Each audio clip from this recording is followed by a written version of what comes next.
Madam, आपको लोग यही कहते हैं सोशल मीडिया पे कि आप फवाद चौधरी जैसे लग रही हैं, तो क्या कहती हैं, क्या आपके मीम्स फेमस हो गए हैं सोशल मीडिया पे? मैंने तो यही सुना है कि भाई फवाद चौधरी के नाम से मुझे बड़ा इन्होंने वायरल किया है सोशल मीडिया वालों ने। लेकिन मैं यहाँ पे ये कहना चाहूँगी कि खान साहब से वफ़ादारी करने वाले लोगों में अगर मेरा शुमार किया जाए तो मुझे बहुत खुशी होगी। और ये कि हम वो वाले फवाद चौधरी नहीं हैं जिन्होंने खान साहब से गद्दारी की, बल्कि हम वफ़ादारी निभा रहे हैं और अब तक निभा रहे हैं। इन हालात में भी हम अपने लीडर खान साहब के साथ खड़े हैं।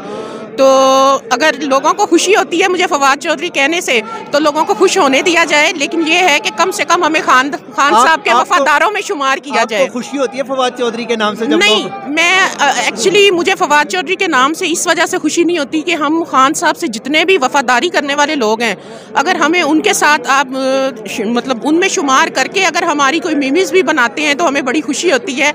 लेकिन अगर अवाम इस चीज़ से खुश होती है तो बेशक होती रहे, लेकिन मैं इस चीज़ को अच्छा नहीं समझती, क्योंकि खान साहब से वफादारी तो नहीं ना की फवाद चौधरी साहब ने। नहीं, आप इस्लामाबाद तक चली जाती हैं, जहाँ भी एक्टिविटी होती है मैं वहाँ पे आपको देखता हूँ पीटीआई की। तो जी बिल्कुल, देखें जी, खान साहब के साथ हम हर जगह पर हर तरह से जाने के लिए तैयार हैं। और मैं बहुत पुरानी पीटीआई की वर्कर हूँ और आईएलएफ की बहुत पुरानी मेंबर हूँ।